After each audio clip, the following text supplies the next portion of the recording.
तो अब बिना टाइम वेस्ट किए शुरू करते हैं फटाफट। तो मैं क्या करूंगा, अपने नोट से पढ़ाऊंगा, साथ साथ जो चीज़ नहीं होगी वो इसको यहाँ पर स्लाइड पर लाके समझाऊंगा। तो सबसे पहले नोट्स को देख लेते हैं, नोट्स है क्या। तो जैसा कि अब स्क्रीन पे दिख रहा होगा, the external energy required to move the body from one place to another is force. मतलब पहले तो हम बेसिक डेफिनेशन पढ़ते थे कि पुश और pull is a force, but अब थोड़ी सी एडवांस टेक्नोलॉजी या फिर एडवांस डेफिनेशन जो हम कह सकते हैं वो ये है कि जो एक्सटर्नल एनर्जी लगती है ना किसी भी बॉडी को एक प्लेस से दूसरी जगह पर मूव करने के लिए, उसी को हम फोर्स कह सकते हैं। ठीक है। अब देखो दो तरीके की स्टेट्स होती हैं, यहीं पर ही लिख लेते हैं। एक होता है रेस्ट और एक होता है मोशन। ठीक है। अब कोई भी बॉडी है, या तो वो एक टाइम पर रेस्ट पर होगी या तो वो मोशन पर होगी। अगर बॉडी रेस्ट पर है, उसके ऊपर फोर्स अप्लाई करने के बाद वो मोशन में आ जाएगी। अच्छा, वही अगर कोई भी बॉडी मान लो इस तरफ मोशन में है, तो जब मैं कोई भी फोर्स अपोजिट लगाऊंगा उस डायरेक्शन के, वो भी उस फोर्स से ज्यादा जो कि पहले से आ रहा था, तब वो बॉडी क्या हो जाएगी, रेस्ट पर हो जाएगी। तो यही सिंपल सा फंडा है फोर्स का। अच्छा, और भी चीजें देख लेते हैं जिसके अंदर दी हुई है। बेसिकली यहाँ पर दिया हुआ है, इसको पुश कहते हैं, इसको पुल कहते हैं, जो कि आप लोगों को पहले से पता होगा। अब हमारे पास दो तरीके की क्वांटिटीज होती हैं, एक होता है स्केलर क्वांटिटी और एक कौन सी होती है, वेक्टर क्वांटिटी। अच्छा, जो फोर्स होती है वो एक तरीके का एग्जांपल है वेक्टर क्वांटिटी का। अब इन दोनों में डिफरेंस क्या है, डिफरेंस ये है कि स्केलर क्वांटिटी वो क्वांटिटीज होती है जिनके पास सिर्फ और सिर्फ क्या होता है, मैग्नीट्यूड होता है। क्या होता है, सिर्फ और सिर्फ मैग्नीट्यूड होता है।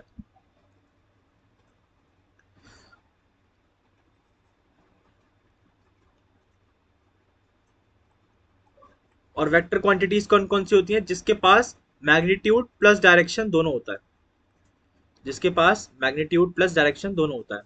तो फोर्स ऐसी क्वांटिटी है जिसके पास डायरेक्शन और वैल्यू, मतलब मैग्नीट्यूड दोनों होता है। अब हमारे पास तीन तरीके की फोर्सेज होती हैं। अच्छा, ये बहुत इंपॉर्टेंट पॉइंट है, इसको ध्यान रखना। एक होती है हॉरिजॉन्टल फोर्स, एक होती है वर्टिकल फोर्स और एक होती है इंक्लाइन फोर्स। पूरी मैकेनिक्स में ये तीन तरीके की फोर्सेज होती हैं, और जिनको लेके हम सॉल्व करते हैं वो ये दोनों होती हैं। और जो इंक्लाइन फोर्स होती है इसको हम रिजॉल्व करते हैं। अब कैसे रिजॉल्व करते हैं, क्या मेथड होता है, वो मैं बाद में बताऊंगा। अभी सिर्फ इतना याद रखो कि तीन तरीके की फोर्सेज होती हैं जो कि हमें पूरी मैकेनिक्स के दौरान देखने को मिलेगी। अब सबसे पहले देख लेते हैं कि हॉरिजॉन्टल फोर्स क्या होती है। हॉरिजॉन्टल से समझ आता है कि हॉरिजॉन्टल मतलब एक्स एक्सिस पे एक तरीके से कह सकते हैं, या तो एक्स में राइट की तरफ होगा या फिर एक्स में ही लेफ्ट की तरफ। पॉजिटिव एक्स और वाई, पॉजिटिव एक्स और नेगेटिव एक्स तो देखा ही होगा ना नंबर लाइन पे, वही होता है सेम। अच्छा, वर्टिकल फोर्स क्या होती है, वर्टिकल फोर्स जो कि वाई एक्सिस पर एक तरीके से कह सकते हैं, या तो अपवर्ड या फिर डाउनवर्ड। तो vertical forces are those forces which are along the Y axis and perpendicular to the ground. Incline forces, अब सबसे बढ़िया जो ये दे रखा है इंक्लाइन फोर्सेज होती क्या है। इंक्लाइन फोर्सेज ना ही एक्स एक्सिस पर होती हैं ना ही वाई एक्सिस पर होती हैं, ये किसी भी एक एंगल पर इंक्लाइन होती हैं। जैसे कि मान लो ये मेरे पास एक क्वाड्रेंट है, ठीक है। यहाँ पर ये एक फोर्स है 10 न्यूटन की, यहाँ एक फोर्स है ये है 5 न्यूटन की। अच्छा, अब मेरा जो इंक्लाइन फोर्स है ना, लेट सपोज मैंने यहाँ पर मान लिया एक 7 न्यूटन का फोर्स है जो कि इंक्लाइंड है विथ 60 डिग्री। कितने डिग्री से, 60 डिग्री से इंक्लाइंड है। अब इसी में आपको दिख गया होगा जो 10 न्यूटन है वो एक हॉरिजॉन्टल फोर्स है, 5 न्यूटन एक वर्टिकल फोर्स है, और जो 7 न्यूटन है वो इंक्लाइन फोर्स है विद 60 डिग्री इंक्लिनेशन। ठीक है। अब इस 60 डिग्री को सॉल्व कैसे करेंगे, तो इसका एक तरीका है, अभी थोड़ी देर बाद बताऊंगा। अभी सिर्फ इतना याद रखो, इंक्लाइन फोर्स ना ही एक्स पर होता है ना ही वाई पर होता है। अच्छा, दो टाइप के नेचर होते हैं फोर्सेस के, like outward from the point and inward from the point. इस चीज का बहुत ज्यादा ध्यान रखना होगा कि या तो कंप्रेसिव फोर्स होगी या तो टेंसाइल फोर्स होगी। कंप्रेसिव और टेंसाइल आपको यूनिट 2 में ट्रस्ट के दौरान बहुत ज्यादा काम आएगा, तो अभी से इस चीज को याद रखना। ठीक है। पुश और पुल के बारे में आप लोगों को पहले से पता होगा, इसलिए इसके ऊपर ज्यादा ध्यान देने की अभी जरूरत नहीं है। ठीक है। अब फोर्स सिस्टम में दो तरीके की फोर्स सिस्टम होती है, कोप्लेनर और एक नॉन कोप्लेनर। कोप्लेनर मतलब जो एक ही प्लेन पर लाई करती हैं, मतलब ऐसी फोर्सेस जो कि सेम प्लेन पर लाई करेंगी उनको कोप्लेनर फोर्स सिस्टम बोलेंगे। और दूसरी कौन सी होती है, नॉन कोप्लेनर, जो कि सेम प्लेन पर लाई नहीं करती। हमें जो सिलेबस में पढ़नी है वो सारी की सारी कौन सी हैं, कोप्लेनर फोर्सेस। अच्छा, कोप्लेनर में भी बहुत सारे टाइप्स हैं। कौन कौन से टाइप्स हैं, सबसे पहला टाइप है कोलिनियर, दूसरा कॉन्करेंट, दूसरा नॉन कॉन्करेंट, और चौथा बट नॉट द लीस्ट क्या है, पैरेलल फोर्सेस। पैरेलल फोर्सेस भी दो तरीके की होती हैं, एक लाइक और एक अनलाइक। अभी दिखाऊंगा कैसी होती हैं। ठीक है, आगे बढ़ते हैं। ये जो हैंड रिटन नोट्स हैं ये आपको मिल जाएंगे, तो टेंशन मत लो, सब कुछ अच्छे से लिखा हुआ है, आई होप समझ आ रहा होगा। अच्छा, कोप्लेनर फोर्सेस में बता चुका हूं, when all the forces lie in a single plane then that force system is called as coplanar force system. ठीक है, जैसे कि एग्जांपल में दिख रहा होगा, P1 P2 P3 तीनों के तीनों अपोजिट डायरेक्शन तो है, मतलब किसी का भी सेम डायरेक्शन नहीं है, बट मैटर क्या कर रहा है यहाँ पर, प्लेन की, मतलब सेम प्लेन पर तीनों फोर्सेस अपनी जगह पर हैं। ठीक है, अब अगला जो पॉइंट है that is our non coplanar. अब कोप्लेनर मतलब सेम प्लेन पर लाई कर रही है, तो नॉन कोप्लेनर क्या होगा, जो कि सेम प्लेन पर लाई नहीं करती। तो when all the forces lie in a different plane then that force system is called as non coplanar force system. ठीक है, फिर आता है टाइप्स कोप्लेनर के। सबसे पहला कोलिनियर। कोलिनियर आप लोगों ने पहले भी मैथ्स में पढ़ा होगा, तो अभी भी उसका मीनिंग वही है कि जब सारी फोर्सेस स्ट्रेट लाइन पर लाई करेंगी तब वो कोलिनियर फोर्स सिस्टम कहलाएंगी। जैसे कि इस एग्जांपल में आप लोगों को दिख रहा होगा, F1 F2 F3 ये सारी की सारी क्या है, collinear force system. F1 F2 F3 इधर भी क्या है, कोलिनियर फोर्स सिस्टम, क्योंकि सारी की सारी कहाँ है, स्ट्रेट लाइन पर लाई करनी है, that is why they are collinear force system. अच्छा, कॉन्करेंट फोर्स सिस्टम। अच्छा, कॉन्करेंट फोर्स सिस्टम एक तरीके का ऐसा फोर्स सिस्टम होता है जो एक सिंगल पॉइंट से पास ऑन हो रहा हो। अच्छा, सिंगल पॉइंट से पास ऑन होने के भी दो तरीके हैं। मान लो ये एक पॉइंट है, ठीक है, यहां से दो तरीके से फोर्स पास ऑन हो सकती है, एक इनवर्ट टू द पॉइंट और एक आउटवर्ड टू द पॉइंट। तो ये चीज कॉन्करेंट फोर्स सिस्टम में मैटर नहीं करती। मैटर क्या करता है कि एक ही पॉइंट से पास ऑन होनी चाहिए, चाहे वो इनवर्ड हो चाहे वो आउटवर्ड हो। तो इस चीज से कंफ्यूजन कभी भी क्रिएट मत करना, इनवर्ड आउटवर्ड दोनों केसेस एक्सेप्टेबल होते हैं कॉन्करेंट फोर्स सिस्टम में। नॉन कोकरेंट। नॉन कॉन्करेंट क्या होगा, जो कि सेम पॉइंट से लाई नहीं कर रहे होंगे। जैसे कि इस एग्जांपल में दिख रहा है कि F1 F2 F3 and F4 चारों के चारों डिफरेंट डायरेक्शन में भी है और तो और सेम पॉइंट से नहीं निकल रहे, that's why they are non concurrent force system. समझ आ गई बात। अब आगे देखते हैं। अगला अपना जो फोर्स सिस्टम है that is our parallel force system. Parallel force system बहुत ज्यादा आसान है। पैरेलल फोर्स सिस्टम क्या होता है, जब सारे फोर्सेस पैरेलल हो एक दूसरे के, तब उसे हम क्या कहेंगे, पैरेलल फोर्स सिस्टम। अच्छा, पैरेलल होने की कंडीशन क्या होती है, पैरेलल होने की कंडीशन ये होती है कि जो उसका डिस्टेंस है, लेट सपोज इसी एग्जांपल बताता हूँ कि ये जो डिस्टेंस डी है वो डिस्टेंस यहाँ पर भी क्या होना चाहिए, सेम होना चाहिए। ठीक है, तो इस चीज का खास ध्यान रखना। अब देखो यहां पर देखा जाए तो F1 F2 F3 F4 ये सब एक दूसरे के क्या है, पैरेलल है, that's why they are parallel force system. अच्छा, इतनी देर से फोर्स सिस्टम की बातें करते हैं, बट फोर्स सिस्टम होता क्या है, कुछ नहीं होता। फोर्स सिस्टम बस ऐसा होता है कि जब बहुत सारी फोर्सेस एक जगह पर इकट्ठी हो जाती है ना, तब उसी को हम फोर्स सिस्टम कहने लग जाते हैं। ठीक है, अच्छा अब आता है बहुत ही इंपॉर्टेंट टॉपिक जो कि आप लोगों को एग्जाम पॉइंट ऑफ व्यू से एकदम पता होना चाहिए, method of resolution and composition of force. ठीक है, अब देखो रिजॉल्व करने का तरीका भी, थोड़ी देर पहले मैंने तीन तरीके की फोर्सेस बताई थी, horizontal, vertical and incline force. तो सबसे पहले मैं बता देता हूँ, हॉरिजॉन्टल और वर्टिकल कंपोनेंट्स को हमें छेड़ने की जरूरत नहीं होती। मैंने ये ऊपर ही बताया था, अभी फिर से रिपीट कर रहा हूँ कि हॉरिजॉन्टल और वर्टिकल फोर्स को बिल्कुल छेड़ने की जरूरत नहीं होती। दिक्कत कहाँ क्रिएट होती है, दिक्कत क्रिएट होती है इंक्लाइन फोर्सेस के साथ। जैसे कि इस एक एग्जाम्पल में देखो, इस एक एग्जांपल में दिख रहा होगा, ये जो फोर्स है 10 न्यूटन, ठीक है, ये क्या है, इंक्लाइंड है विद 30 डिग्री। 30 डिग्री से इंक्लाइंड है, तो हमने करा क्या, याद रखना रिजोल्यूशन ऑफ फोर्स में हमें सबसे पहले उसका हॉरिजॉन्टल और वर्टिकल कंपोनेंट बनाना होता है। अब हॉरिजॉन्टल और वर्टिकल कंपोनेंट बनाने के लिए भी हमें उसकी वैल्यूज कैसे पता लगेंगी, तो याद रखना जिस किसी के भी साथ थीटा होगा, जिस किसी के भी साथ थीटा होगा वो क्या होगा, जैसे देखो यहाँ पर ये एंगल जो है 30 डिग्री, ये किसके साथ है, विद दिस हॉरिजॉन्टल कंपोनेंट, तो यहाँ पर क्या आएगा, कॉस। तो जिस किसी के भी साथ थीटा होता है ना, मतलब जैसे ये हॉरिजॉन्टल है और ये वर्टिकल है, अगर थीटा हॉरिजॉन्टल के साथ है तो हॉरिजॉन्टल वाला कॉस कंपोनेंट हो जाएगा, और जो दूसरा वर्टिकल है वो अपने आप ही साइन हो जाएगा।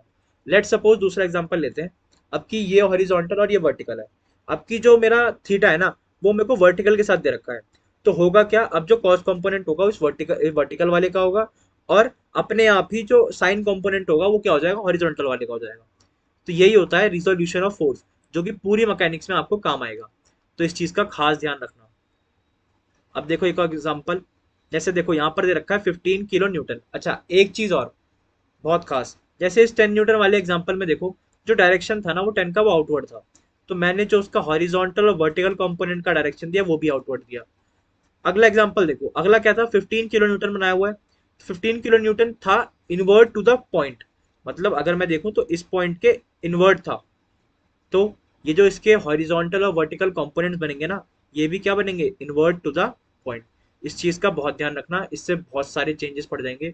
अब दिमाग में आ रहा होगा कि भैया डायरेक्शन से क्या फर्क पड़ रहा है, अभी पता लग जाएगा, क्वेश्चन सॉल्व करते हैं बताऊंगा कि डायरेक्शन से फर्क पड़ क्यों रहा है और कैसे पड़ रहा है। ठीक है। अब जैसे कि नेक्स्ट एग्जांपल भी दिख रहा होगा, यहाँ पर 10 न्यूटन है, ये आउटवर्ड टू द पॉइंट है, तो इसका हॉरिजॉन्टल कंपोनेंट और वर्टिकल कंपोनेंट दोनों आउटवर्ड है। अच्छा अब यहाँ देखो, इसमें था 30 डिग्री विद हॉरिजॉन्टल, यहाँ पर 30 डिग्री है विद वर्टिकल। मैंने बताया था जिसके साथ थीटा होता है उसका कॉस कंपोनेंट होता है, तो यहाँ पर भी क्या होगा 10 cos 30, तो ये अपने आप क्या हो जाएगा 10 sin 30। यहाँ पर 30 डिग्री किसके साथ था, हॉरिजॉन्टल के साथ, तो यहाँ हॉरिजॉन्टल के साथ क्या आ गया 10 cos 30, और यहाँ पर क्या आ गया 10 sin 30। तो यही थोड़ी थोड़ी बेसिक चीजें हैं जो आप लोगों को याद रखनी है पूरी मैकेनिक्स के दौरान। ठीक है। अब आगे बढ़ते हैं। हमारे पास कॉम्पोजिशन ऑफ फोर्स, मतलब दो लॉज होते हैं। ठीक है। एक तो ट्रायंगल लॉ पढ़ा होगा 11th क्लास में, और एक पैरेललोग्राम लॉ पढ़ा होगा। तो हम बेसिकली इन दोनों का यूज तो कर लेते हैं बट बहुत कम, बट आप लोगों को पता होना चाहिए कि क्या होता है। देखो, अब it is use to find the magnitude and direction of resultant force in a coplanar concurrent system. In a coplanar concurrent system में हम पैरेललोग्राम लॉ को यूज करते हैं मैग्नीट्यूड और डायरेक्शन फाइंड करने के लिए। होता क्या है इसके अंदर, सबसे पहले ये हमारे पास एक P होता है, ये एक हो गया R, सॉरी ये हो गया Q। तो यहाँ से निकलने वाला रिजल्टेंट R जो है उसकी वैल्यू कैसे निकलती है, उसकी वैल्यू निकलती है P square plus Q square plus 2PQ cos theta. अच्छा अब इस थीटा का क्या है, थीटा का रोल क्या है, थीटा होता है angle between P and Q। याद रखना, theta is angle between P and Q। अब ये जो आपको अल्फा दिया हुआ है ना, ये alpha angle between P and R है। क्या है, मैं लिख देता हूं, ठीक है, थोड़ा साफ साफ करके कि थीटा क्या है। और तो थीटा जो है वो है angle between P and Q। अच्छा और जो मेरा अल्फा है angle between P and resultant. याद रखना, थीटा और अल्फा में कंफ्यूज मत हो जाना। याद रखना जो P और Q मतलब जो दोनों मेरे पास फोर्सेस है उन दोनों के बीच का एंगल थीटा है। और अगर रही बात अल्फा की, तो वो अल्फा होता है एक फोर्स के साथ रिजल्टेंट का एंगल। अब देखो जैसा कि एक क्वेश्चन इसमें दिया हुआ है, calculate the resultant of two forces having magnitude 600 Newton and 400 Newton, having magnitude 600 Newton and 400 Newton, acting at 60 degree at one another when they have same sense and opposite sense। अच्छा same sense and opposite sense से मतलब ये है कि जैसे होता क्या है, अच्छा इससे भी पहले एक चीज मैं आप लोगों को बता देता हूँ जो कि काम आएगी, principal of transmissibility of force, जो कि एग्जाम में भी आपको बहुत ज्यादा देखने को मिलेगा। सबसे पहले उसकी बात कर लेते हैं। देखो होता क्या है principle of transmissibility of force, किसकी बात कर रहे हैं, principle of transmissibility of force. देखो principle of transmissibility of force होता क्या है, लेट सपोज मेरे पास ये एक रिजिड बॉडी है। ठीक है, रिजिड बॉडी में ये एक फोर्स लग रहा है एफ ए। लेट सपोज एक फोर्स क्या लग रहा है एफ ए, तो एफ ए के साथ ये बनने वाला ये जो लाइन ऑफ एक्शन है। अच्छा अभी इस वर्ड पे ध्यान देना, कौन सा वर्ड था, that is our line of action, that is our line of action. ये वर्ड बहुत इंपॉर्टेंट है, इसको याद रखना। होता क्या है, मान लो एक रिजिड बॉडी है, मैंने बताया ये क्या है, ये एक रिजिड बॉडी है, उस पे एक एंगल, उस पे एक फोर्स है कौन सा एफ ए। उस एफ ए का line of action, line of action का मतलब ये होता है अगर ये फोर्स दे रखी है तो इससे बनने वाली ये सीधी इमेजिनरी लाइन है ना, ये इसकी लाइन ऑफ एक्शन है। जरूरी नहीं है कि इसके सामने ही हो, पीछे भी हो सकती है, मतलब बैकवर्ड डायरेक्शन में भी हो सकती है, फ्रंट पे भी हो सकती है और बैक की साइड भी हो सकती है। तो जो एक्सटर्नल इफेक्ट होते हैं ना इस फोर्स एफ ए के, वो इस पूरे लाइन ऑफ एक्शन पर क्या रहते हैं, सेम रहते हैं। ये तो थोड़ा टेढ़ा सा बन गया, ढंग से बना देते हैं कि लाइन ऑफ एक्शन इस फोर्स पे हमेशा सेम रहता है। ठीक है, अब ये चाहे आगे रख लो या पीछे, मतलब सारा मतलब यही है कि इस एफ ए को मैं इस लाइन ऑफ एक्शन पर उठा के कहीं भी रख सकता हूँ, उससे इसका एक्सटर्नल इफेक्ट चेंज नहीं होगा, एक्सटर्नल इफेक्ट चेंज नहीं होगा, याद रखना। ठीक है, अब देखो principle of transmissibility of force बताने का मेरा मोटिव इसलिए था क्योंकि अब आप लोगों को क्वेश्चन में नजर आएगा। ध्यान से देखो, हम क्या कर रहे थे, सेम सेंस और अपोजिट सेंस की बात कर रहे थे। सेम सेंस में हुआ क्या, मैंने क्या करा, सेम सेंस का मतलब है सेम डायरेक्शन में, है ना, सेम डायरेक्शन में। अब 400 न्यूटन ये रहा, 600 न्यूटन ये रहा, बीच पे एंगल कितना है, 60। अच्छा, दोनों के बीच का एंगल इसका मतलब क्या है, दैट इज आवर थीटा। तो करना क्या है, सिंपल, रिजल्टेंट का जो मैंने अभी फॉर्मूला बताया, जो हमने 11th क्लास में भी पढ़ा हुआ है कि R is equals to P square plus Q square is equals to 2 P Q cos theta. 600 square हो गया, 400 स्क्वायर हो गया, 2 कॉस कॉम्पोनेंट लगा के 1/2 आ गया, कॉस 60 इज 1/2। तो जब इसको सॉल्व करा तो रिजल्टेंट की वैल्यू तो आ गई 871.77 न्यूटन। जब कैलकुलेटर को सॉल्व करोगे ना तो इस चीज़ का बहुत याद रखना। और मैकेनिक्स के पेपर में ये भी इंपॉर्टेंट है कि आप कैलकुलेटर को किस तरीके से यूज़ कर रहे हो, तो थोड़ा उसका यूज़ केस भी जान लेना। बहुत आसान चीज़ से बहुत चीज़ें आसान कर देता है वो, तो उस चीज़ को ध्यान से देख कर जाना कैसे क्या करना होता है। बाकी इतना कुछ कॉम्प्लेक्स होता नहीं है, एक बार अगर समझ लोगे तो वो लाइफ टाइम काम आएगा। भाई कुछ बच्चों को तो आता भी होगा।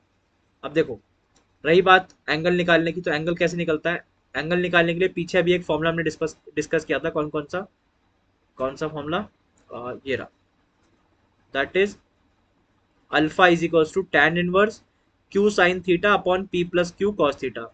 इसको नोट डाउन कर लेना, बहुत काम आएगा।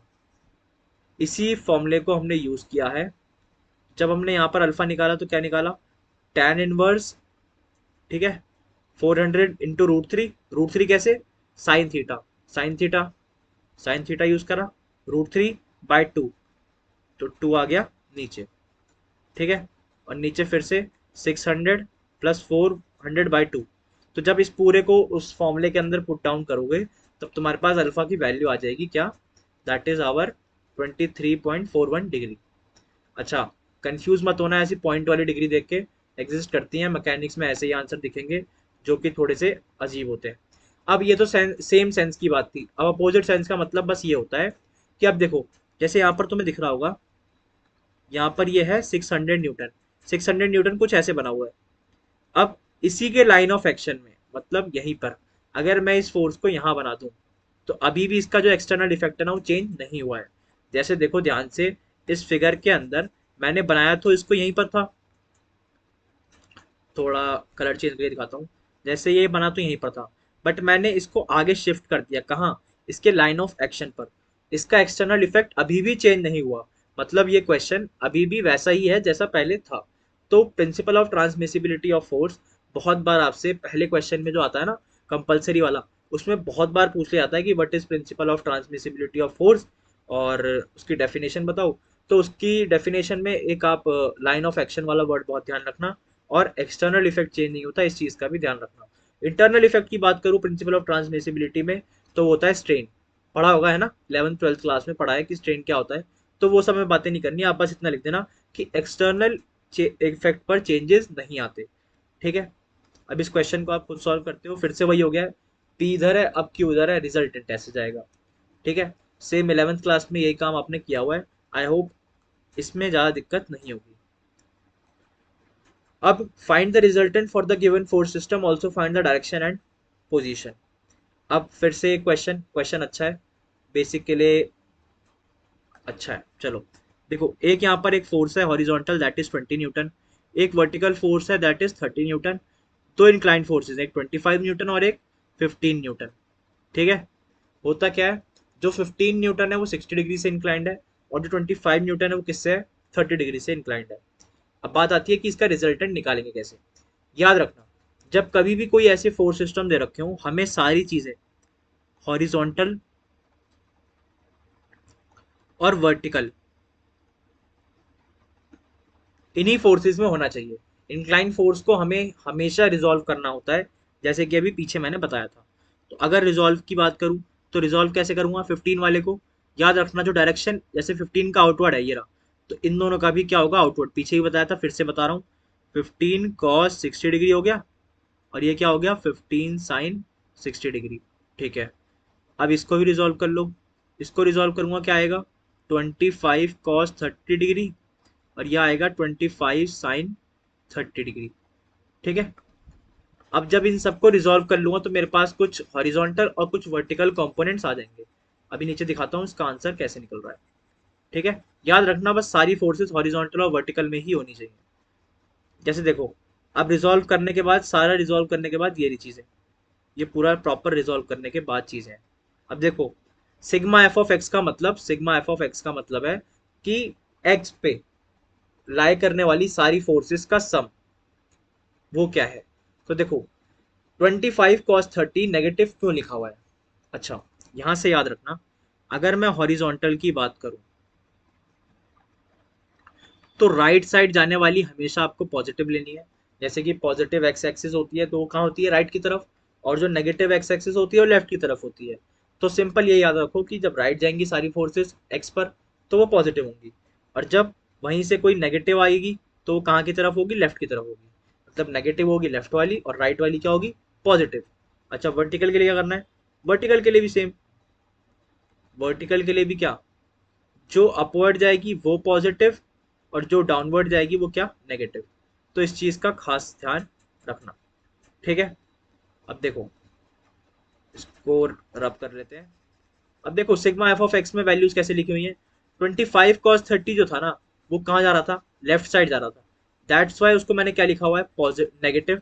तो -25 cos ऑफ 30, ठीक है, +20, +20 क्यों, क्योंकि देखो ध्यान से, ये जो 20 न्यूटन था ये पहले से हॉरिजॉन्टल था, तो हॉरिजॉन्टल था और कहाँ जा रहा था, राइट की तरफ। That is Y positive, plus 15 cos 60 degree. 15 cos 60 degree कहाँ है, इसका भी डायरेक्शन कहाँ है, राइट की तरफ है। दैट इज वाई ये भी क्या है, पॉजिटिव। इन सब वैल्यूज को जब तुम कैलकुलेटर में पुट अप करोगे तब तुम्हारे पास जो वैल्यू आएगी, that is our 5.849। Sigma F of X की वैल्यू आ गई। अब सिग्मा एफ ऑफ वाई निकालना है। सिग्मा एफ ऑफ वाई का मतलब वर्टिकल लाइन, मतलब वर्टिकल जो होती है ना, वर्टिकल एक्सिस, उस पर लाई करने वाली सारी फोर्सेस का sum, that is our sigma F of Y. तो देखो, सबसे पहली फोर्स 30 जो पहले से क्या थी, वर्टिकल, वो अभी भी कहाँ है, अपवर्ड है। That is why we have taken this positive. उसके बाद 15 cos of 60 degree, 15 cos of 60 degree का है ये रहा। ये कहाँ से आया, रिजोल्व करने के बाद आफ्टर 15, 15 का रिजोल्यूशन किया हमने, है ना, तो हमें क्या मिला, 15 साइन 60 डिग्री, वो भी अपवर्ड। तो मैंने क्या लिख दिया, 15 साइन 60 डिग्री। उसके बाद 25 साइन 30 डिग्री भी मुझे मिला है, कहाँ, अपवर्ड। दैट्स वाई ये भी क्या है, पॉजिटिव। तो इन सबको वैल्यूज को जब कैलकुलेटर में पुटअप करोगे, सिग्मा एफ ऑफ वाई की वैल्यू मिल जाएगी क्या, 55.490। अच्छा, अब इतनी बात हो गई। रिजल्टेंट क्या होता है, रिजल्टेंट होगा sigma F of X square plus sigma F of Y का होल स्क्वायर। जब सारी वैल्यूज का स्क्वायर करोगे तो आपको कैलकुलेटर में वैल्यू मिलेगी, दैट इज आवर 55.797 न्यूटन। अच्छा, थीटा कैलकुलेट करना है। याद रखना, थीटा जो कैलकुलेट होता है ऐसे केसेस में होता है कि रिजल्टेंट निकाल लो, ठीक है, अपॉन में कोई भी एक वैल्यू रख लो। मान लो सिग्मा एफ ऑफ एक्स रख लिया, तो वैल्यू क्या आई, 83.98। ठीक है, तो इससे पता लग गया हमारा जो रिजल्टेंट है वो कहाँ लाई कर रहा है, फर्स्ट क्वाड्रेंट में। फर्स्ट क्वाड्रेंट में क्यों, देखो, ये 0 होता है, फिर फर्स्ट क्वाड्रेंट 90 पर आता है, देन ये 180 हो जाता है, देन 270 आता है, देन 360 आता है। तो जो 83.982 है वो लेस देन 90 है ना, इसलिए हमें पता लग रहा है कि ये कहाँ लाई कर रहा है, फर्स्ट क्वाड्रेंट में। आई होप इतनी बात समझ आ गई होगी। अब आगे देखते हैं, तो इसके आगे कुछ क्वेश्चंस और देख लेते हैं जो कि आपके बेसिक्स को क्लियर कर देगा। जैसे देखो, एक क्वेश्चन है, find the resultant for the given force system, also find its direction. अब देखो, ये क्वेश्चन मैं आपके ऊपर छोड़ता हूँ, फिर से एक बार हिंट दे देता हूँ, बाकी ये नोट्स तो आपको मिलेंगे ही। एक 300 न्यूटन है जो कि हॉरिजॉन्टल है, एक 400 न्यूटन है जो कि इंक्लाइंड है। इंक्लाइन सुनते ही दिमाग में आ जाना चाहिए कि इसका एक हॉरिजॉन्टल एक वर्टिकल कंपोनेंट मुझे तोड़ना है। बस ध्यान ये रखना, डायरेक्शन अगर आउटवर्ड है तो आउटवर्ड दिखानी है, अगर इनवर्ड है टू द पॉइंट तो इनवर्ड ही दिखानी है। जैसे देखो, ये जो 400 न्यूटन है that is outward, and 600 newton जो दूसरी इंक्लाइन फोर्स है that is inward to the point. ये एक 600 कॉस, ये बना हुआ है कॉस 50 डिग्री और ये 600 साइन 50 डिग्री। ठीक है, तो इसको रिजॉल्व करना और उसके बाद सिग्मा एफ ऑफ एक्स और सिग्मा एफ ऑफ वाई की वैल्यूज फाइंड आउट करना। उसके बाद अभी जैसे पिछले क्वेश्चन में हमने क्या किया था, पिछले क्वेश्चन में आर की वैल्यू कैसे निकाली थी, sigma F of X square plus sigma F of Y का होल स्क्वायर। तो रिजल्टेंट की वैल्यू कैलकुलेटर को यूज करते हुए क्या आई है, 758.277 न्यूटन। तो इसको आगे सॉल्व कर लेना। और फिर से जैसे पिछली बार हमने क्या निकाला, पिछली बार भी हमने वैल्यूज निकाली, -547/196 अपॉन ये कर दिया, दैट इज आवर आंसर। ठीक है, इस चीज का खास ध्यान रखना।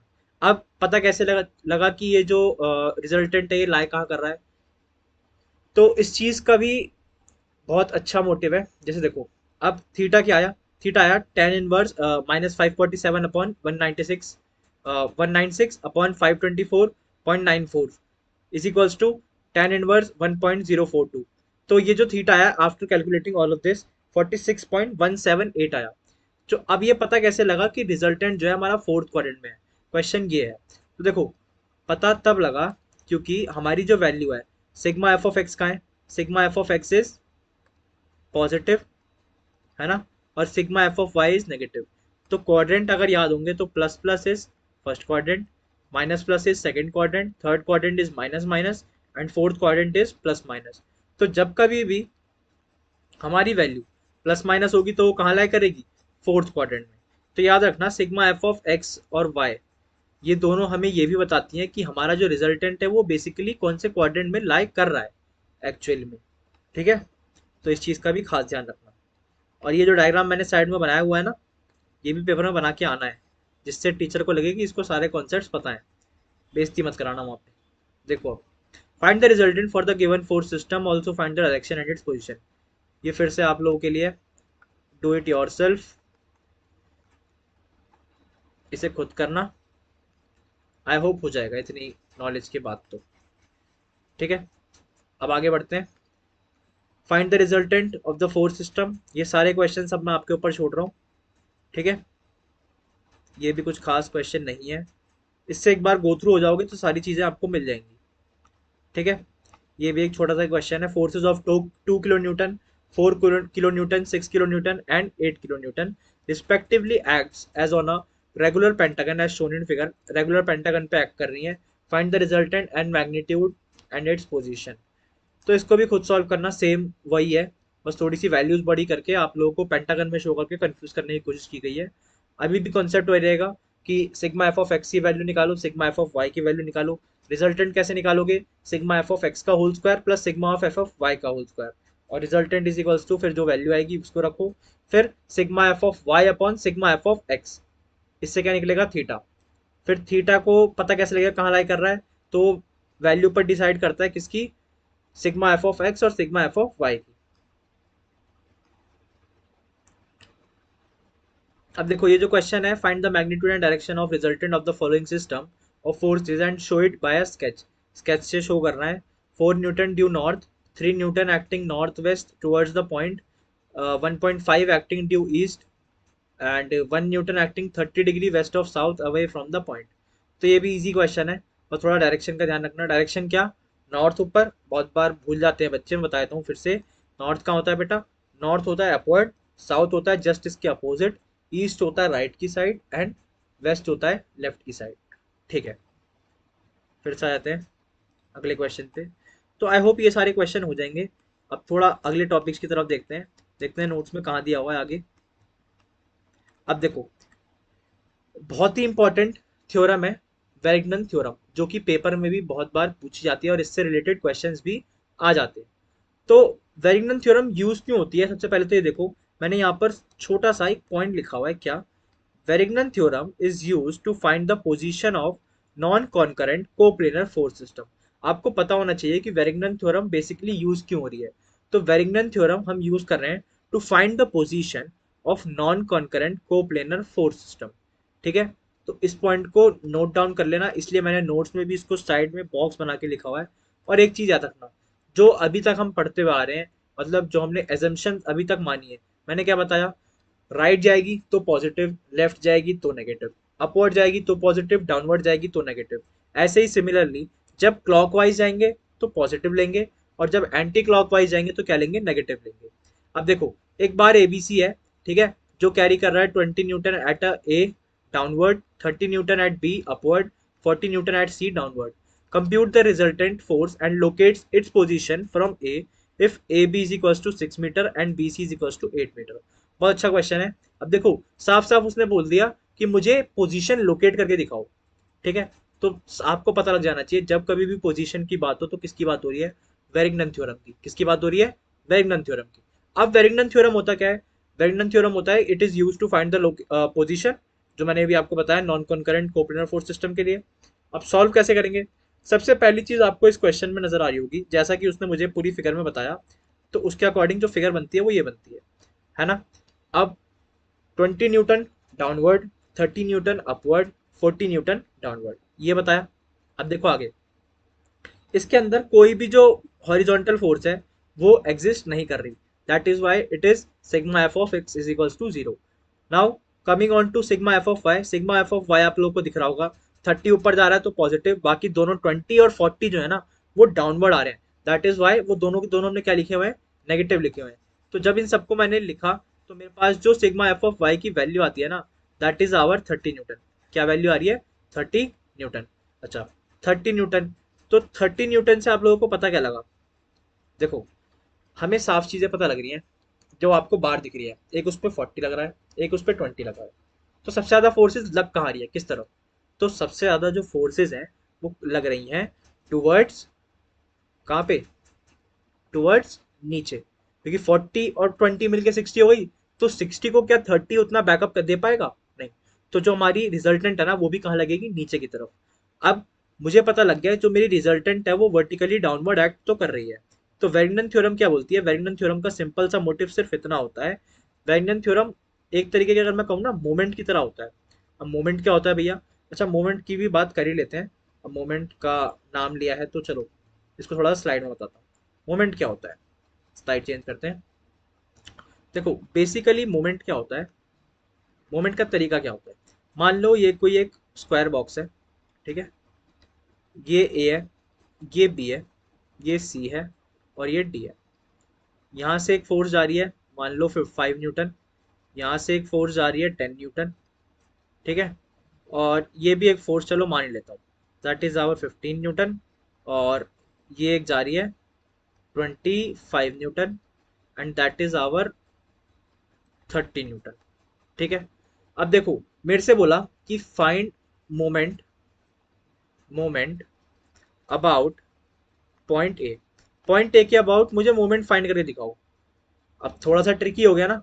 अब देखो मोमेंट होता क्या है, सबसे पहली चीज मोमेंट के लिए जो आपको नोट डाउन करके रखनी है पहले से, तो बेसिकली नोट डाउन क्या करके रखना है, नोट डाउन ये करके रखना है कि मोमेंट के अंदर, मोमेंट के अंदर जिस पॉइंट पर बात हो, जिस पॉइंट पर बात हो उससे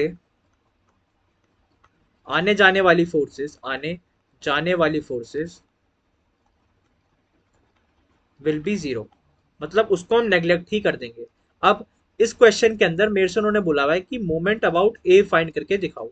तो देखो ए पॉइंट का है, ए रहा, मैंने क्या बताया अकॉर्डिंग टू दिस नोट, ये बहुत ही इंपॉर्टेंट पॉइंट है, इसको याद करके रखना। मोमेंट का एक भी क्वेश्चन इसके बिना आप सॉल्व नहीं कर सकते। अब इसको अप्लाई कैसे करना है और इस क्वेश्चन में देखते हैं। देखो होता क्या है, यहाँ पर जो मेरा मोमेंट है अबाउट ए फाइंड करना है, इस नोट के अकॉर्डिंग मैंने क्या बताया, जिस किसी भी पॉइंट पर मोमेंट निकालने की बात हो रही हो उससे आने जाने वाली सारी फोर्सेस क्या होंगी, जीरो होंगी। इसका मतलब एक तरीके से मैं ये भी कह सकता हूँ कि ए पर आने वाली सारी फोर्सेस को हमने क्या करना है, नेग्लेक्ट करना है। तो देखो ए पर पहले से एक फोर्स तो कौन सी है, 25 न्यूटन, इसका मतलब 25 न्यूटन अब गेम से बाहर है। अब बचती है और भी कोई फोर्स है जो ए के ऊपर आ रही हो, तो अभी हमने बात करी थी principal of transmissibility of force की। अगर ध्यान से देखो तो ये जो 15 न्यूटन है ना, इन फ्यूचर जाके इसको क्या मैं इसके लाइन ऑफ एक्शन यहाँ पर लाके इसको 15 लिख सकता हूँ। इसका मतलब ये जो है लाइन ऑफ एक्शन पर तो है ना उस ए के, तो इसका मतलब जो नेग्लेक्ट होंगी ना वो 15 भी होगी, याद रखना। Principal of transmissibility of force आपको लग ही रहा होगा, बहुत छोटा सा प्रिंसिपल है, बट वो ऐसे छोटे छोटे जगह पर काम आता रहेगा। तो यहाँ पर दो फोर्सेस क्या होंगी, नेग्लेक्ट हो जाएंगी। बाकी यह काम आप लोगों को पता ही है क्या करना होता है। सिग्मा एफ ऑफ एक्स की वैल्यू क्या होगी, 5 न्यूटन प्लस, क्योंकि राइट पर जा रहा है, और कोई बचा नहीं, और क्या बचा हुआ है, -30 न्यूटन। तो इन दोनों को जब तुम सॉल्व करोगे तो -25 न्यूटन आ रहा है। सिग्मा एफ ऑफ वाई निकाल लेना। तो अभी इसको खुद सॉल्व करना, ठीक है। मेरा सिर्फ मोटिव यही था मोमेंट का सिखाने का। मोमेंट के अंदर जिस भी पॉइंट पर बात हो रही है उससे आने जाने वाली सारी फोर्सेस क्या होती हैं, जीरो होती हैं, ठीक है। अब वापस से नोट्स के ऊपर आते हैं। नोट्स क्या कह रहे थे, तो नोट्स में क्या बात हो रही थी, मोमेंट की। अब देखो मोमेंट क्या होता है, बेसिकली जब हम मोमेंट को फाइंड आउट करते हैं ना, तो मोमेंट के अंदर अगर मैं किसी भी पॉइंट पर निकाल रहा हूँ, लेट सपोज यहाँ पर भी उन्होंने क्या किया हुआ है, मुझे क्वेश्चन में भी ए से पूछा हुआ है, तो मोमेंट अबाउट ए क्या होगा, resultant into position. Position is x, कि मतलब कितनी दूरी पर एग्जिस्ट कर रही है वो रिजल्टेंट की वैल्यू।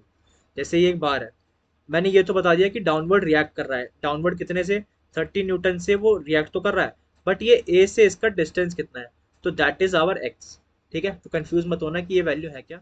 और वैगनन थ्योरम के अंदर यही एक फॉर्मूला है कि रिजल्टेंट इनटू एक्स। अब किसी भी पॉइंट पर पूछा हो तो वो हमें सॉल्व करना होता है। तो देखो अगला पार्ट क्या आया, दैट इज आवर -30। अच्छा -30 क्यों आया बताओ, -30 इसलिए आया, अभी मैंने बताया रिजल्टेंट कहाँ जा रहा है, डाउनवर्ड। तो डाउनवर्ड वाले को हम क्या लिखते हैं, नेगेटिव। तो -30 इंटू 6। अब 6 क्यों आया, 6 इसलिए आया बेटा, क्योंकि देखो यहाँ पर ये जो डिस्टेंस है दैट इज आवर 6, है ना, विद, एक सेकेंड इसे मिटा दूं, है ना। देखो 6 यहाँ से डिस्टेंस दे रखा है, और अगला डिस्टेंस किसका दे रखा है, 40 के साथ। तो 40 कहाँ है, देखो ए से अगर मैं 40 का डिस्टेंस देखूं तो 6 + 8 दैट इज 40, तो 40 इंटू 14, दोनों की बात हो गई। तो इससे आप लोगों का क्या निकल गया, वैगनन थ्योरम से मोमेंट निकल गया। अब मोमेंट निकल गया तो मोमेंट की वैल्यू पुट डाउन कर दो किसके अंदर, मोमेंट की वैल्यू इसके अंदर पुट डाउन कर दोगे तो 380 is equal to 30 into X. Solve करा तो एक्स की जो डायरेक्शन है ना, मतलब एक्स की जो वैल्यू है दैट इज आवर 12.66 मीटर। तो इसके बाद आपको वेर्नन थ्योरम के अंदर इसको भी सॉल्व करके दिखाना है, इसको भी सॉल्व करके दिखाना है, ठीक है। अब देखो अगली बात, अगली बात कर लेते हैं। अच्छा, वेरिंगटन थ्योरम की डेफिनेशन भी पूछ सकता है, तो मैंने आपके लिए नोट्स में ये लिखी हुई हैं, एक बार गो थ्रू हो जाना कि Varignon theorem states that the algebraic sum of the moment of a system of coplanar forces about a moment center in their plane is equal to the moment of their resultant force about the same moment center। I know थोड़ा सा complex है, but कुल मिला के जो बात है ना वो सारी की सारी क्या है, कुल मिला के सारी बात सिर्फ इतनी ही है, ये जो यहाँ लिखा हुआ है,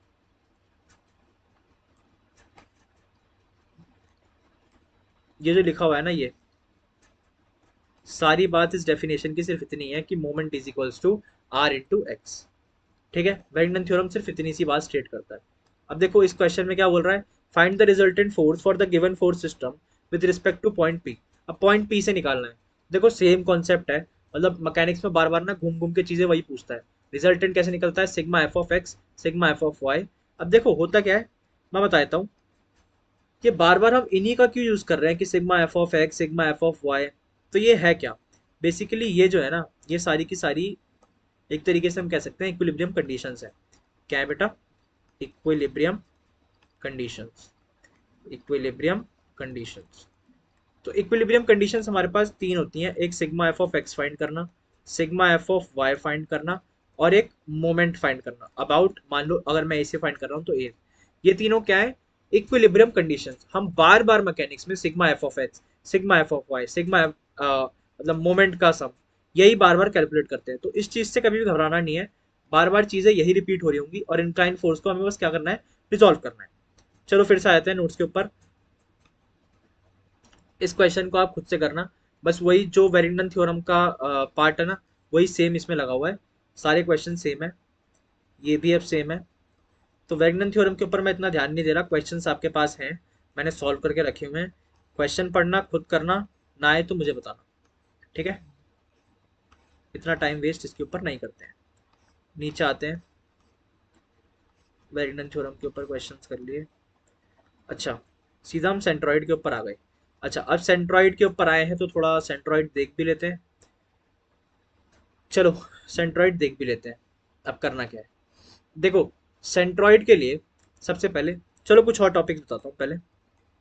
कुछ डेफिनेशंस हैं जो आपको पता होनी चाहिए, थोड़ा उससे पहले गो थ्रू जाते हैं, है ना। अब कुछ और बेसिक टर्मिनोलॉजीज की बात कर लेते हैं। तो सबसे पहले देख लेते हैं मोस्ट इंपॉर्टेंट चीज़ जो हमारे पूरे मैकेनिक्स में काम आने वाली है, कि सपोर्ट्स क्या होते हैं और कौन कौन से सपोर्ट हमें किस तरीके से सॉल्व करने हैं वाइल सॉल्विंग क्वेश्चंस। तो सबसे पहले देख लेते हैं टाइप्स ऑफ सपोर्ट क्या होते हैं, फिर उसके बाद क्वेश्चंस दिखाऊंगा उनके ऊपर, टाइप्स ऑफ सपोर्ट्स। ठीक है, तो सबसे पहला सपोर्ट होता है that is our simple support. कौन सा सपोर्ट होता है बेटा, सिंपल सपोर्ट। अच्छा, सिंपल सपोर्ट दिखता कैसा है, simple support is just like this, ऐसे कह सकते हैं, सिंपल सपोर्ट कुछ ऐसा दिखता है। ठीक है, सिंपल सपोर्ट में हमें रिएक्शन कैसे दिखानी होती है, reaction is this, R A. मान लो ये कोई ए पॉइंट है, तो जो सिंपल सपोर्ट की रिएक्शन हमें दिखानी होती है ना, वो हमें इनवर्ड टू दैट पॉइंट दिखानी होती है। और ठीक है, इनवर्ट टू द पॉइंट दिखानी होती है, वर्टिकल ही होती है वो, हॉरिजॉन्टल इसका कोई भी कंपोनेंट नहीं होता। ठीक है, दूसरी हमारे पास होती है रोलर सपोर्ट। कौन सी बेटा, रोलर सपोर्ट। अच्छा, रोलर सपोर्ट दिखती कैसी है, रोलर सपोर्ट ना क्वेश्चन में कुछ इस तरीके की दिखाई देगी, कि अगर ये क्वेश्चन है तो यहाँ पर ऐसे दिखाई देगी, याद रखना। रोलर सपोर्ट कुछ इस तरीके की दिखाई देगी, और जो इसकी रिएक्शन लिखते हैं ना, रिएक्शन इसकी भी क्या होती है, एक ही होती है, वो भी इनवर्ट टू दैट पॉइंट, और वर्टिकल में होती है, इसकी भी कोई हॉरिजॉन्टल रिएक्शन नहीं होती। Third one, third one is our hinge support.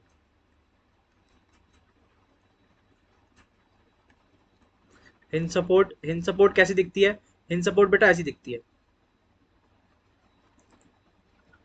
मतलब इस बार रोलर नहीं दिखाई देंगे, अब ये किसी भी साइड हो सकती है।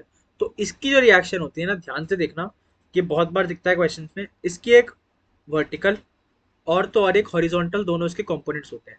अगर मैं कहूँ ये कोई ए पॉइंट था, तो ये इसका आर ए वी हो जाएगा, और ये इसका आर ए एच, मतलब आर ए एच का मतलब इसका R A of horizontal component, R A V का मतलब आर ए वर्टिकल कंपोनेंट। ठीक है, अभी हमारे पास तीन तरीके के सपोर्ट्स मैंने बताए। अब इनका यूज केस क्या है, कैसे कैसे क्वेश्चंस में हम सॉल्व करते हैं, ये भी हम आगे देखेंगे। थोड़ा सा मैं आपको ये बता देता हूँ कि कपल क्या होता है, क्योंकि कुछ बेसिक टर्मिनोलॉजीज हैं जो हमें पता होनी चाहिए, पेपर में क्या पता हमसे पूछ ले। तो कपल क्या होता है, बेसिकली कपल जो होता है ना, वो वाला कपल नहीं जो आप सोच रहे हो, जो आप सुनते हो हर जगह, वो वाला कपल नहीं है। तो कपल क्या होता है, मान लो ये कोई एक बार है, ठीक है, उस पर लगने वाली पैरेलल फोर्सेस, कौन सी, पैरेलल फोर्सेस, जो कि सेम लाइन ऑफ एक्शन में भी नहीं होंगी। क्या होगा, no same line of action,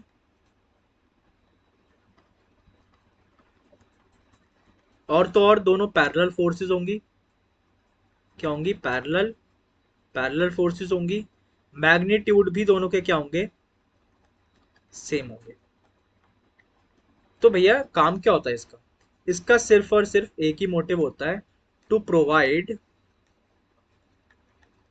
क्या प्रोवाइड करता है ये, रोटेशन। क्या प्रोवाइड करता है बेटा, रोटेशन। एक तरीके से इसको टॉर्क भी कह सकते हैं। ठीक है, टॉर्क भी क्या होता है, रोटेशन ही प्रोवाइड करता है। अब रोटेशन भी दो तरीके से हो सकती है, कौन कौन सी, एक clockwise and another is anti clockwise. Couple क्या होता है मैं बताता हूँ। अभी हमने थोड़ी देर पहले क्या बात करी थी, मोमेंट की बात करी थी। मोमेंट में मैंने क्या बताया था, मोमेंट अगर मैं किसी भी पॉइंट पर निकाल रहा हूँ, तो उससे आने जाने वाली सारी फोर्सेज जीरो। और उसके बाद मैंने क्या पढ़ाया, वेरिग्नन थ्योरम। वेरिग्नन थ्योरम में क्या होता है, अगर मुझे किसी भी रिजल्टेंट के ऊपर, मान लो ये रिजल्टेंट यहाँ पर लाई कर रहा है आर, ठीक है, तो इसका इस ए पॉइंट से डिस्टेंस फाइंड करना, दैट इज आवर वेरिग्नन थ्योरम, है ना। तो वेरिग्नन थ्योरम ने तो हमें इसकी लोकेशन बता दी। बट अब जो मैं बताने जा रहा हूँ कि मोमेंट क्या होता है, मोमेंट में भी हम क्या कर रहे थे, मोमेंट में हमने मोमेंट कैसे निकाला, मोमेंट हमने कैलकुलेट किया उसकी वैल्यू और डिस्टेंस विद दैट पॉइंट, है ना। अब सेम काम इसमें भी होना चाहिए, बट यहाँ होता क्या है, अब जब हम कभी भी कोई कपल सॉल्व करते हैं, मान लो कोई क्वेश्चन होगा, उसमें कपल पता है कैसे दे रखा होगा, ऐसे या फिर ऐसे। तो अगर ये कुछ ऐसा दे रखा है, मतलब ये वाला केस जो फर्स्ट टाइम ये दिया हुआ है, दैट इज, ये हमें क्या लेना है एज अ पॉजिटिव, क्योंकि ये क्या है बेटा, एक तरीके से क्लॉकवाइज है। अच्छा, ये जो दूसरा वाला है, इट शोज कि ये एंटी क्लॉकवाइज है, तो हमें इसको कैसे डिनोट करना है, इसको हमें नेगेटिव डिनोट करना है। समझ आ गई बात? अभी सिर्फ याद रखो चीजें, अभी जब क्वेश्चन देखोगे तो उन सब में ये चीजें मर्ज हो रही होंगी। अच्छा, कपल क्या होता है? कपल में आपको ये 3 पॉइंट लिखने जरूरी है, क्या? कि पैरेलल फोर्सेस होती हैं जो कि सेम होती हैं मैग्नीट्यूड में, but different line of action के साथ, और तो और इनका डायरेक्शन भी जो है वो अपोजिट होता है। लिख लो, अपोजिट डायरेक्शन क्या होता है बेटा? अपोजिट डायरेक्शन भी होता है। सिंपल, क्योंकि देखो अपोजिट डायरेक्शन नहीं होगा तो दोनों एक ही तरफ भाग रहे होंगे। अब जब अपोजिट डायरेक्शन होगा तभी तो ऐसे ऐसे रोटेट करेंगी ना। तो यही क्या होता है, कपल क्या करता है, प्रोवाइड करता है रोटेशन को। अच्छा, अब आ जाते हैं अपने नोट्स के ऊपर कि इसके क्वेश्चंस कैसे होते हैं। तो क्वेश्चंस देख लेते हैं, थोड़ा ऊपर चलते हैं। जैसे ये क्वेश्चन, थोड़ा और ऊपर चलते हैं, थोड़ा इजी क्वेश्चन लेते हैं, इससे भी इजी। चलो ये एक क्वेश्चन है। अच्छा, एफबीडी बनाना आता है, free body diagram? I hope अब मिड सेम्स आने वाले हैं कि इतना तो आता ही होगा किसी को कि एफबीडी बनाना आता हो। नहीं भी आता तो चलो एक बार एफबीडी भी बता ही देता हूँ, मेरा तो काम है बेटा बताना। एफबीडी कैसे बनता है? FBD is free body diagram. क्या होता है? Free body diagram. Free body diagram, free body diagram बनता कैसे है?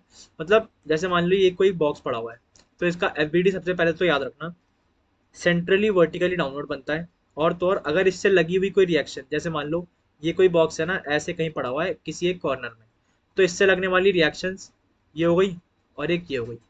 ठीक है, सपोर्ट रिएक्शन है कोई, मतलब इसके आसपास, ये तो सपोर्ट रिएक्शन जो मैंने बनाई दोनों, ये दोनों क्या होंगी, सपोर्ट रिएक्शन। और कोई इसके साथ अटैच है नहीं, तो ये भी नहीं बनेगा। तो मतलब 3 चीजें होती हैं। और क्या होता है कि सेंट्रली वर्टिकली डाउनवर्ड बनता है। दूसरा क्या होता है, हमें सबसे पहले इसका सपोर्ट रिएक्शन निकालनी होती है।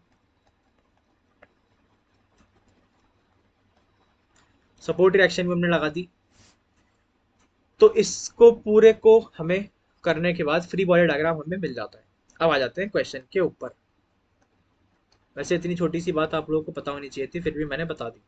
अब देखो हो क्या रहा है, ये क्वेश्चन है, find the reaction at support A and B for the beam as shown in figure. यहाँ पर ध्यान से देखो, that is our hinge support and that is our roller support. अब एक थोड़ी आश्चर्यजनक बात क्या है कि भैया ये क्या है, ये तो मैंने आज तक देखा ही नहीं ना आपने बताया। अभी इसकी बात कर लेते हैं। तो इसको बेटा बोलते हैं यूडीएल। हमारे पास दो तरीके की होती हैं, यूडीएल एंड यूवीएल। यूडीएल की फुल फॉर्म होती है यूनिफॉर्मली डिस्ट्रीब्यूटेड लोड। क्या होती है? Uniformly distributed load. और यूवीएल क्या होता है? Uniformly variable load. हमारा काम क्या होता है, इन दोनों लोड्स को क्या होता है, पॉइंट लोड में कन्वर्ट करना। किसमें बेटा? पॉइंट लोड में। किसमें? Point load. पॉइंट लोड मतलब कि अगर मैं एक पॉइंट बना दूं तो उसी के ऊपर ये सारा जो लोड दिख रहा है ना, 4 किलो न्यूटन पर मीटर का, वो एक जगह पर पॉइंट लोड पर दिखाई पड़े। सिंपल सा मोटिव सिर्फ इनका ही होता है। फुल फॉर्म याद रखना, यूडीएल की यूनिफॉर्मली डिस्ट्रीब्यूटेड लोड, यूवीएल की यूनिफॉर्मली वेरिएबल लोड। अब ये जो क्वेश्चन है, ये क्वेश्चन क्या कह रहा है, find the reaction at support A and B as shown in figure. तो हिंज सपोर्ट के लिए मैंने क्या बताया था, हिंज सपोर्ट के लिए दो रिएक्शन, एक आर ए वी और एक आर ए एच, अभी जस्ट मैंने बताया कुछ देर पहले। उसके बाद रोलर सपोर्ट के लिए, रोलर सपोर्ट के लिए एक इनवर्ड क्या बनी, आर बी। अच्छा, अब बात आती है 5 किलो न्यूटन, अभी भी सेम है। अच्छा, ये जो दिया हुआ है, अभी हमने इसकी बात करी, क्या है बेटा, ये कपल है। कपल भी कैसे दे रखा है बताओ, कपल भी किस तरीके का दे रखा है? तो कपल जो है बेटा, ध्यान से देखो, इसकी डायरेक्शन देखोगे तो इसकी डायरेक्शन जो है वो हमारे पास क्या दे रखी है, नेगेटिव। क्या है? Anti clockwise. हमारा क्लॉकवाइज कैसे चलता है, ऐसे। और ये डायरेक्शन कैसे दे रखी है, एंटी क्लॉकवाइज। दैट्स वाई हम इसको क्या लेंगे अभी थोड़ी देर में, नेगेटिव। तो देखो सॉल्व कर लिया। अब सारी एफ बी डी बन गई, इसको बोलते हैं एफ बी डी। ये जो हम बना रहे हैं ना, ये हमें हर क्वेश्चन में बनाना है, किसी भी मैकेनिक्स के क्वेश्चन में। अब ये जो 8 किलो न्यूटन है, ये कैसे आया? तो ये बेटा इस यूडीएल ने दिया। ये यूडीएल देता कैसे है, इस यूडीएल को आप एक रेक्टेंगल की तरह मान लो।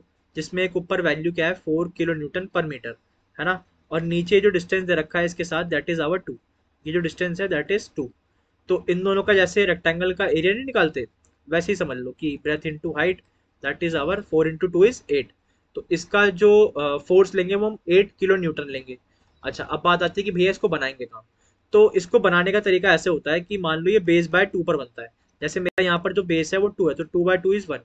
तो कपल से 1 मीटर की दूरी पर, देखो ध्यान से, ये यहाँ से 1 मीटर की दूरी पर मैंने बनाया है। देखो यहाँ 1 मीटर और 1 मीटर, क्योंकि पॉइंट लोड बने तो बने कहाँ। चलो ये तो हमने कन्वर्ट कर लिया कि 4 इंटू 2 इज 8, बट अब उस 8 को शो कहाँ करना है, उस एफ के अंदर।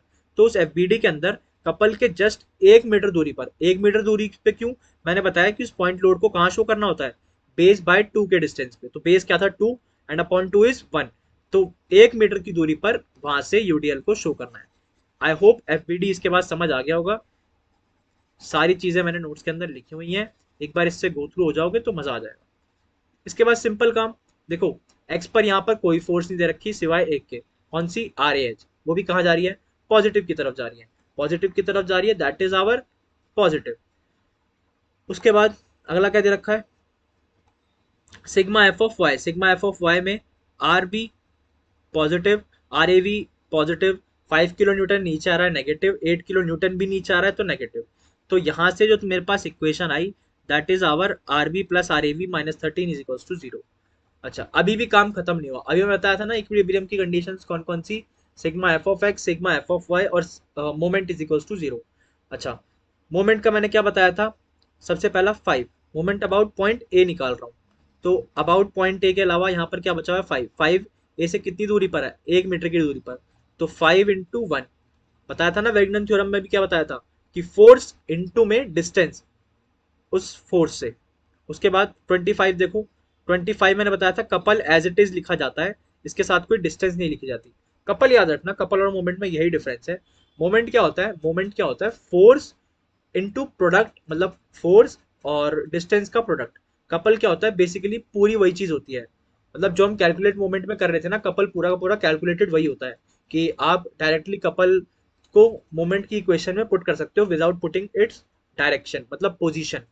समझ आई बात। तो यहाँ डायरेक्टली मैंने क्या पुट डाउन कर दिया बेटा, 25। अच्छा 8, 8 इज दिस, तो 8 कितनी दूरी पर है, 1 plus 1 plus 1 that is our 3।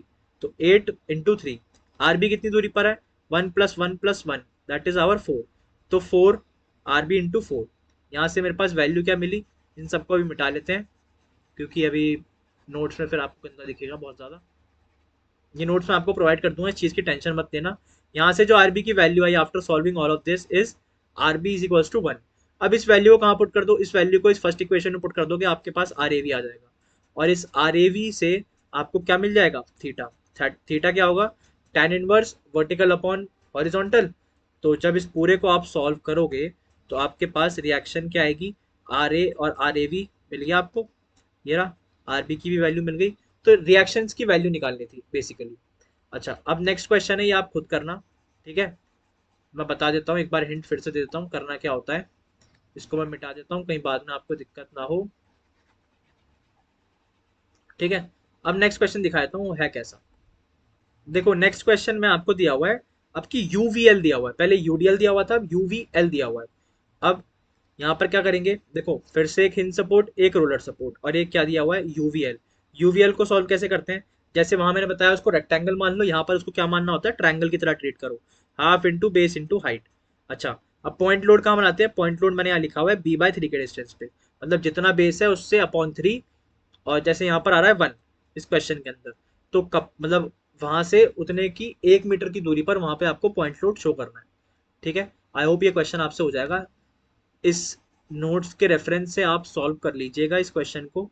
बाकी और भी क्वेश्चंस हैं मोमेंट और कपल के जो आपको ध्यान रखना है। अच्छा, एक जो लास्ट ईयर एंड टर्म में भी क्वेश्चन आया था पैरेलल फोर्स सिस्टम के ऊपर, उसकी जो वीडियो होगी वो अलग से इसके अंदर डाल दूंगा, ठीक है, जो कि आपको बहुत काम आएगी अभी भी, और क्या पता इस बार मिड टर्म में भी क्वेश्चन आ जाए, क्योंकि एंड टर्म में तो वो क्वेश्चन आया ही था और वो बहुत इंपॉर्टेंट है, उसमें बहुत ज़्यादा दिमाग घूम जाता है, मेरा खुद का घूम गया था।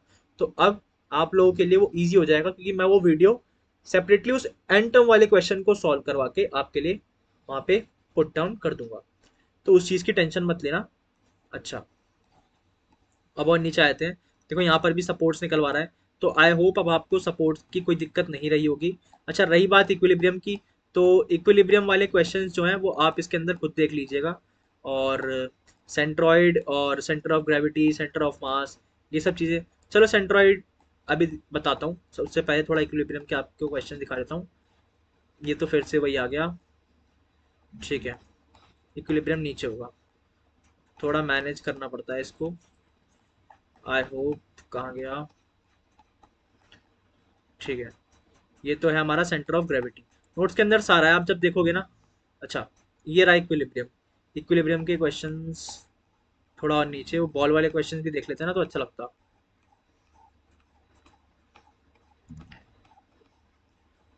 ये रहा, देखो फिर से वही काम है। अच्छा, मैं तो यही रेफरेंस करूंगा कि देखो यूनिट 1 की अगर मैं बात करूँ ना, तो एक सेंट्रॉइड का क्वेश्चन आता है।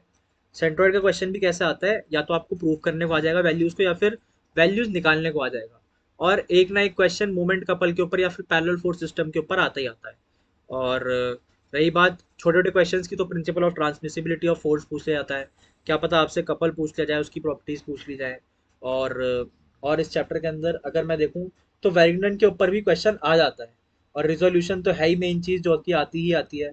तो इतनी टेंशन लेने वाली कोई बात है नहीं, ठीक है। सेंट्रॉइड आपको बहुत अच्छे से करना है, मैं सेंट्रॉइड बता देता हूँ। तो अब हम सेंटर ऑफ ग्रेविटी भी देख लेते हैं, या फिर सेंट्रॉइड देखते हैं सबसे पहले कि सेंट्रॉइड क्या होता है। तो पहले सेंट्रॉइड के कुछ फॉर्मूले बता देता हूँ। चलो फॉर्मूले देखते हैं। तो सेंट्रॉइड के फॉर्मूले कुछ इस तरीके से हैं। देखो, सबसे पहले बात करते हैं रेक्टेंगल की। रेक्टेंगल के अंदर हम सेंट्रॉइड कैसे फाइंड आउट करते हैं, ठीक है। सबसे पहले रेक्टेंगल बना लेता हूँ एक। तो सेंट्रॉइड ना बेसिकली आपको मैं लिख देता हूँ कि मैं सेंट्रॉइड की बात कर रहा हूँ, क्योंकि बाकी फॉर्मूले आपको नोट्स के अंदर दिख जाएंगे, ये सेंट्रॉइड वाले नहीं है। मैंने लिखे हुए हैं, मैं उसको अटैच कर दूंगा। बाकी यहाँ भी देख लो, वीडियो में बताता हूँ कैसे ऐसे इसको करना है। देखो, सबसे पहली बात, जो सेंट्रॉइड होता है रेक्टेंगल का, वो एकदम सेंटर पर होता है, ठीक है।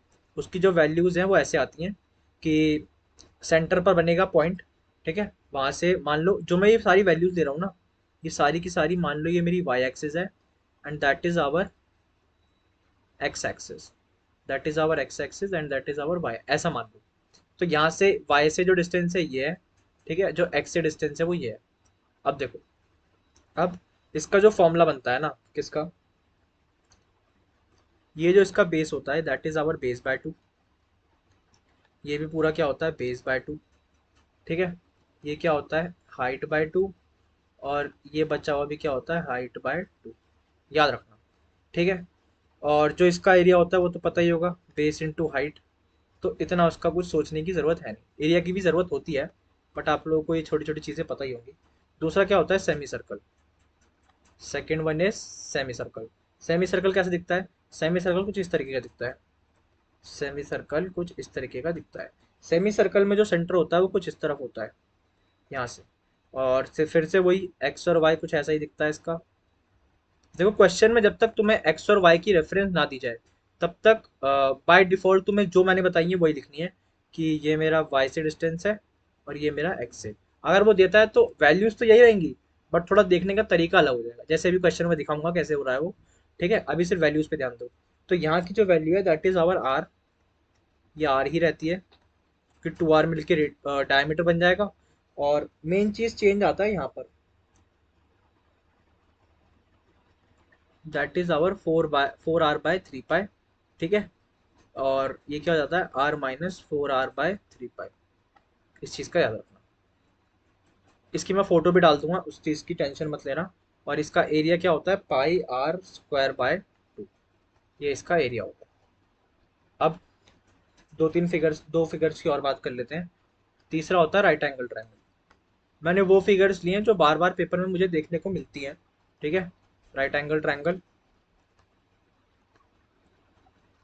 राइट एंगल ट्रायंगल दिखता कैसे है, राइट एंगल ट्रायंगल कुछ इस तरीके का दिखता है, ठीक है।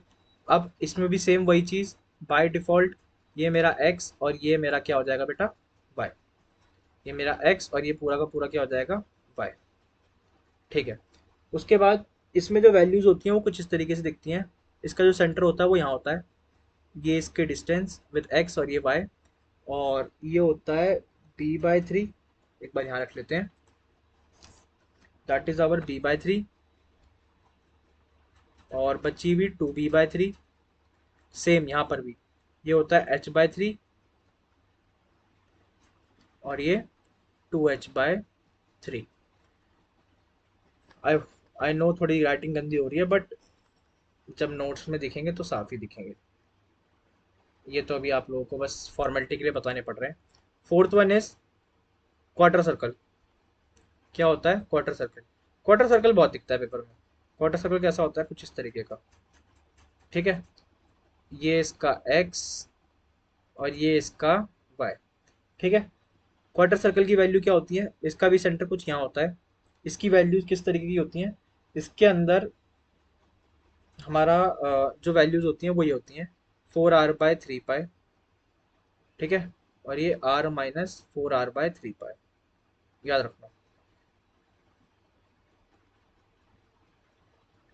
यहाँ पे भी सेम रहती हैं, तो यहाँ पे भी ये सेम रहती हैं, इसको लिख लेना। अच्छा, इसका एरिया क्या होगा? तो इसका एरिया होगा πr²/4। क्या होगा? πr²/4। आई नो राइटिंग बहुत ज़्यादा गंदी हो रही है, लेकिन ये जो फोटो है मैं इसके अंदर डाल दूंगा, तो इस चीज़ का ध्यान रखना, ठीक है। टेंशन लेने की ज़रूरत नहीं। अब कुछ क्वेश्चंस देख लेते हैं जो हमें चाहिए। चलो क्वेश्चंस पर आ जाओ। तो क्वेश्चंस के लिए आ जाते हैं सेंट्रॉइड वाली चीज़ पे, थोड़ा ज़्यादा नीचे आ गए। ये रहा सेंट्रॉइड का क्वेश्चन।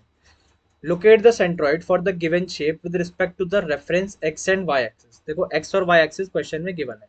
अब देखो यहाँ पर ना आपको 3 फिगर दिखाई दे रही होंगी, ध्यान से देखोगे तो एक सेमी सर्कल, एक रेक्टेंगल और एक ट्रायंगल, जो कि मैंने फिगर्स के अभी अभी आपको क्या बताया, वैल्यूज बताई। सबसे पहली चीज जो आसान तरीका है ना, वो मुझे यही लगता है करने का सॉल्व, कि टेबल बना लो। टेबल में सबसे पहले आपको क्या दिखाना है? सीरियल नंबर, ठीक है। फिर शेप, शेप आपको कौन कौन सी दी हुई है? एक रेक्टेंगल, एक ट्रायंगल और एक सेमी सर्कल, तीनों को एक शेप वाले बॉक्स में फिल आउट कर दो। अब तीसरा कॉलम है, that is our area. Area क्या होता है? मैंने अभी भी बताया, जो रेक्टेंगल का एरिया होता है वो क्या होता है? 6 × 2 इज 12, तो बेस इंटू हाइट इज 12। उसके बाद 3 कैसा आया? 3 कैसा आया? Half into base into height, कि 3 से 3 कट आउट हो जाएगा, मतलब हाफ, 2 से 2 कैंसिल आउट हो जाएगा, 3 बचेगा। और सेमी सर्कल क्या होता है? πr²/2। तो इस चीज की तो कोई टेंशन नहीं है, ये हमने पढ़ा हुआ है। सबसे मेन चीज आती है जो कि है ये एक्स और वाई। जिसने ये एक्स और वाई सही निकाल लिया उसका आंसर सही आएगा, जिसने गलत निकाला उसका आंसर गलत आएगा। अब देखो, ये जो मेरी फिगर दी हुई है कुछ इस तरीके की है। यहाँ पे रेक्टेंगल रखा हुआ है, यहाँ पे ट्रायंगल बना हुआ है, और ऊपर एक सेमी सर्कल रखा हुआ है, ठीक है। मैंने बताया हुआ है कि जो रेक्टेंगल का सेंट्रॉइड होता है वो कुछ यहाँ होता है, ठीक है, जिसमें ये क्या होता है? बेस/2, ठीक है, और ये क्या होता है? हाइट/2। तो ये जो हमारी एक्सिस है, कौन सी? वाई, और ये क्या है? एक्स। तो जो मेरा एक्स से डिस्टेंस है, कौन सा डिस्टेंस? ये वाला। ये जो डिस्टेंस है ये वाला, ये कितना है? ध्यान से देखोगे, ये जो मेरा डिस्टेंस है दैट इज आवर, ये बी है, ठीक है। ये मेरा एक्स डिस्टेंस है। तो एक्स डिस्टेंस क्या होगा? एक्स डिस्टेंस अगर मैं बात करूं रेक्टेंगल की, तो एक्स डिस्टेंस इज 3। 3 क्यों हो रहा है? क्योंकि देखो जो हाँ, इसकी वैल्यूज कहाँ दी हुई हैं?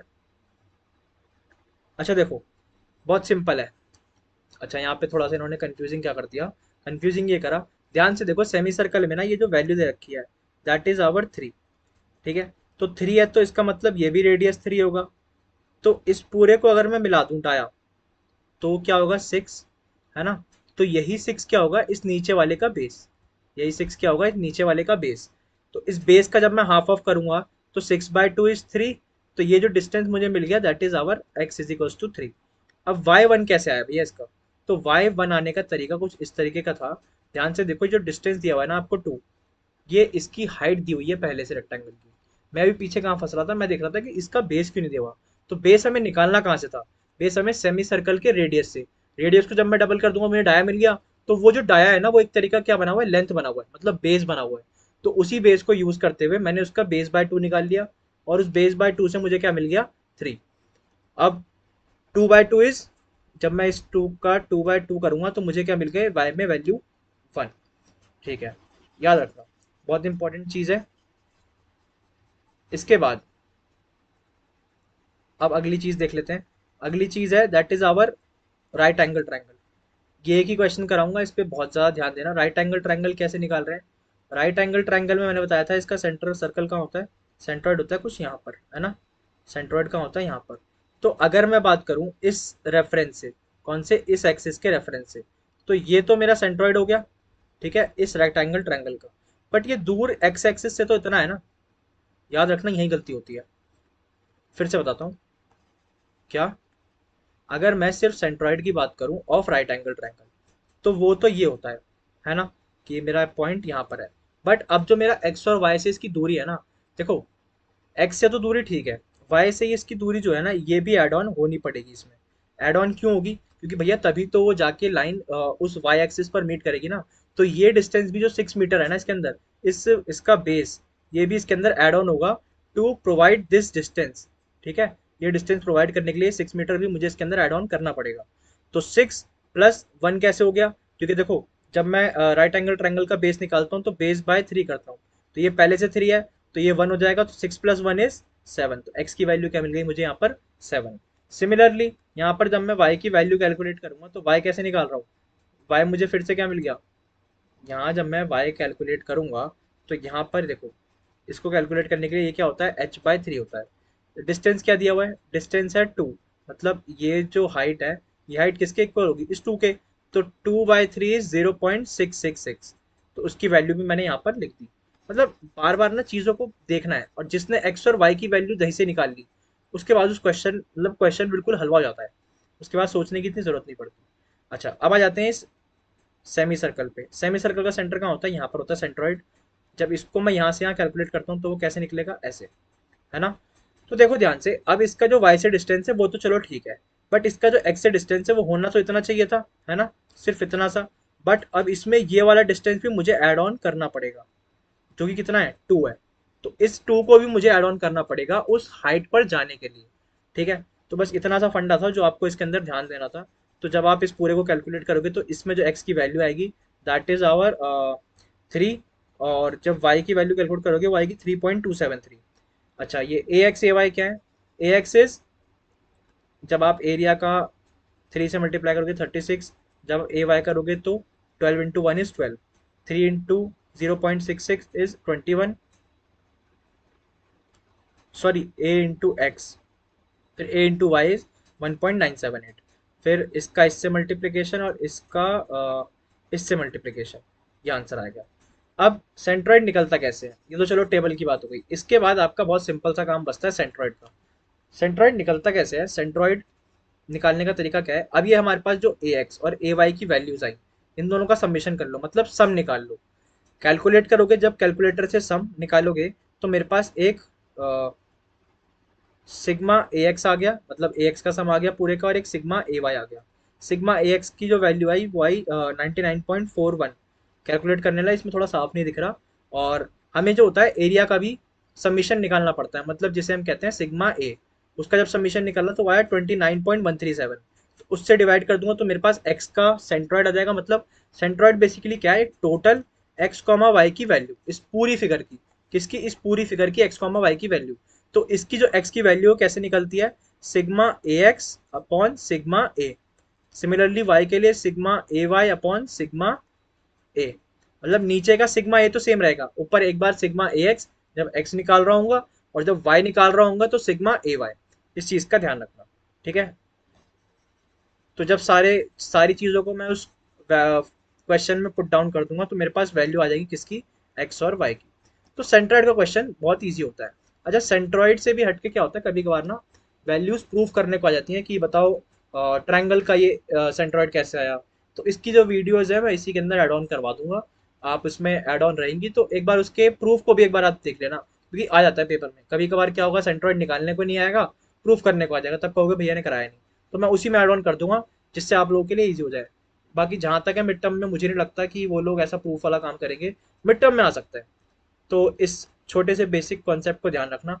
अब इस क्वेश्चन को आप खुद से करना, क्योंकि अब वन शॉट है, इतना अगर मैं टाइम दूंगा तो फिर तो मैं कभी खत्म ही नहीं करवा पाऊंगा। ठीक है, सेंट्रॉइड हो गया, इसमें भी सेंट्रॉइड फाइंड आउट करना है। ये कुछ क्वेश्चंस हैं, आप खुद से इसे कर सकते हैं।